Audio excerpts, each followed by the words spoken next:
Whoa, what is going on, football fans? Back at it with another New York Giants video. Hopefully, you guys are all excited. The New York Giants are off to a 2-0 start. I understand everybody's got their own opinions on this. Some people look at the Giants start and they say, well, it's fluky. They haven't beaten anybody great. The offense still looks really stagnant. And others, kind of like me, look at the team and they say, well, I'm not going to up my expectations too high. I'm still going in with reasonable expectations. I said 7 wins at the beginning of the year, but they're off to a hot start and they're able to overcome some of the deficiencies that at least I, as a fan, expected going into the year. I thought the offense would come out sluggish, and I've thought all along that the offense would get better over the course of the season. And to me, to start off 2-0 with as lackluster as the offense has looked overall, it to me is a very good sign of where this team could be headed this year. Again, I don't want to get too ahead of myself. Hopefully the New York Giants defense could continue at least close to this level of play. I know they're not going to be able to continue it. I mean, you look at the Giants' defensive stats, they're holding opponents to just 21% on third down conversion rate, which leads the league. So there's no way that's sustainable. I think we all realize if this team's going to surprise this year, the offense is going to have to improve and the defense is going to have to at least play good throughout the entirety of the year. I think we all agree they're not going to be able to continue what they've been doing, even though they do play some weak offenses. But obviously the Eagles look good right now in terms of an offense. You've obviously got the Green Bay Packers on your schedule, the Baltimore Ravens. So there's definitely some challenges along the way. But the one piece on offense outside of Saquon Barkley, who looks phenomenal, leads the NFL in rushing yards, but the one piece on offense, the long-term piece that is legit, and we saw signs of it last year that he was starting to morph into what we thought could be a potential Pro Bowl candidate left tackle. Well, he's here, folks. 2 weeks into the season, Andrew Thomas has the highest grade in the National Football League. We'll dive a little bit more into his stats throughout the video. Also, going to touch on the big news of the day regarding Kenny Golladay.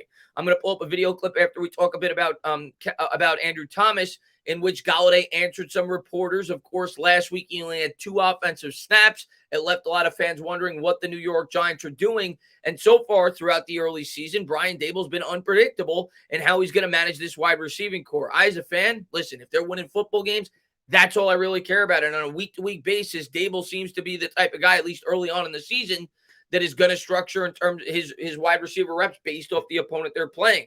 The Giants, of course, have no attachments to any of the players on this team outside of the guys they drafted this year and signed in free agency.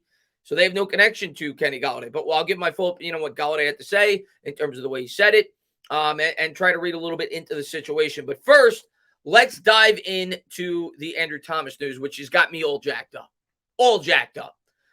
The 89.1 grade is the highest among all tackles in the NFL. He has an 89.1 grade through 2 weeks, which is extremely impressive for a player who many were calling a bust. This development shows a lot about his Giants' culture to develop their linemen and Thomas's work ethic. You think about the journey for Andrew Thomas so far in the NFL. He's gone through now 3 different offensive line coaches, 4 if you include the short stint by Joe Judge, when many said that he was more hands-on with the offensive linemen before they brought in Dave DeGuglielmo for the second half of his rookie year. He has played next to a different guard basically every season since he's been in the NFL, yet he has still been able to morph into the tackle that he has become. And I have no doubts about Andrew Thomas. So far this year, Andrew Thomas has had 134 snaps, has not surrendered a sack. I think he's given up 3 pressures, maybe 4.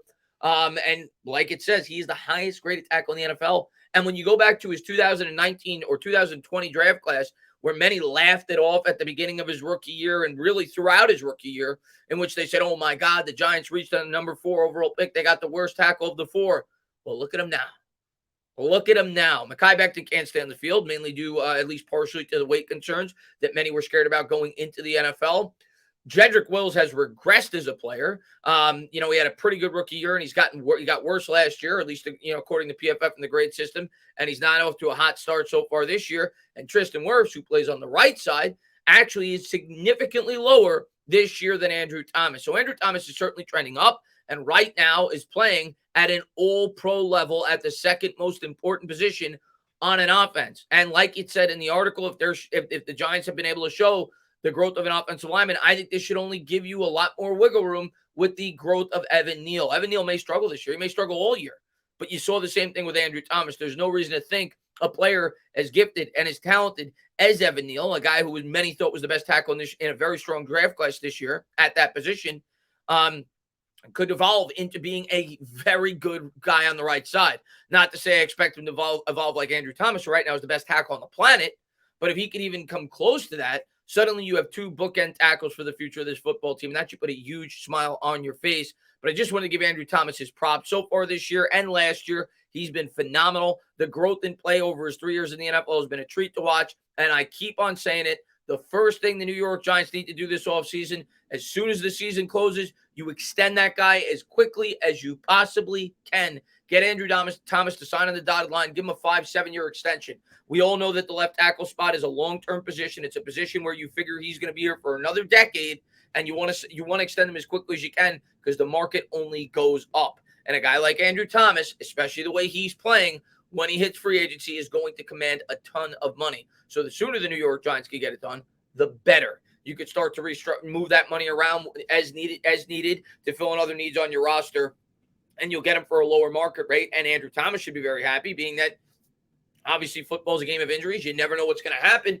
And to get that kind of guaranteed money early on in your career, that's what he should be striving for, right? The Eagles did it with Mulata last year. You had Tyron Smith do it with the Dallas Cowboys after 3 years. So I think the New York Giants have to strongly consider that. And in the end, I think they will. I think Andrew Thomas will sign an extension with the Giants going into next year. But obviously, we'll have to wait and see how the rest of the year plays out. But a phenomenal start for Andrew Thomas. Now, let's dive into the main storyline of the day, that being Kenny Golladay. First, I'm going to play you guys the audio clip, and then I'll give my full opinion on the situation. Here's Kenny Golladay, and we're going to play exactly what he had to say when talking to reporters. It came in a little bit low, but that's just the way that Kenny Golladay talks. I got the volume up as high as it possibly could go. Yeah, I mean, I'm sure it's, like I said, I don't agree with it. Bottom line is earned. I think you've earned. If you're on the field every day and other people aren't, do you think you should be earning more playing time because you're putting the time in and out there? I should be playing regardless. Bottom line, if you are not going to play, do you want to be here? You are not. This is going to be your playing time. We're not going to get into all that right now. But we're going into week 3. We're going to see how it goes. A lot of football left.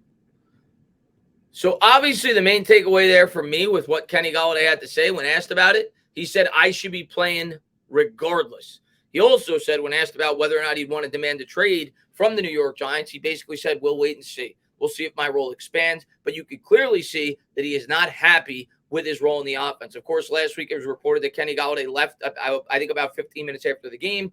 And he said that a lot of players do that, and I'm sure that's the case. And it's probably a lot of teammates trying to stick up for Kenny Golladay. And he may have probably did not want to talk to the media after he knew that that would be a major talking point after the game.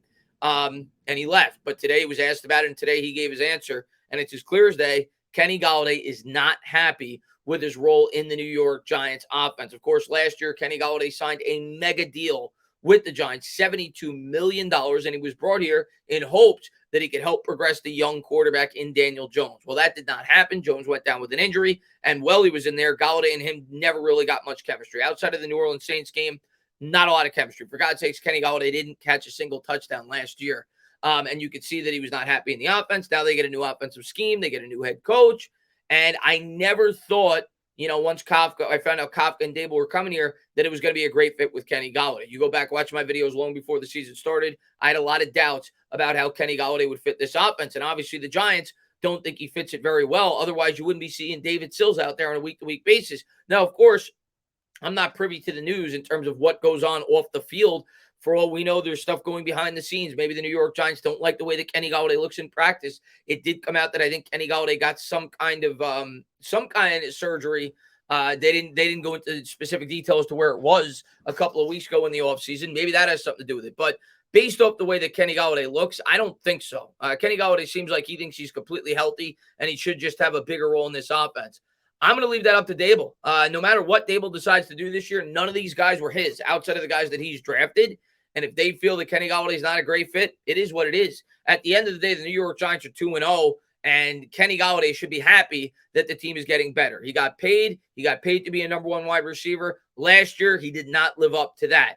I do not feel bad for Kenny Golladay in any way, shape, or form. I understand that people think, and no, he is a more talented wide receiver than David Sills. You're talking about a guy that led the NFL in touchdown passes in 2019 that has showed some ability. But if the Giants don't feel like he's a good fit, if they don't like the work he's putting in, I don't feel bad for Golladay. He got paid $72 million.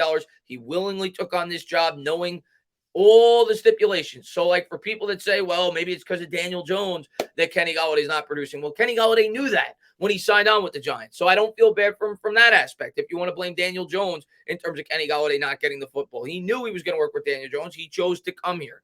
It is what it is. It's a tough situation. When you bring in a new GM, he's going to move on from a lot of players, and it looks as if Kenny Golladay will be one of those guys by next year. As far as the trade goes, I don't see anybody trading for Kenny Golladay because of his contract.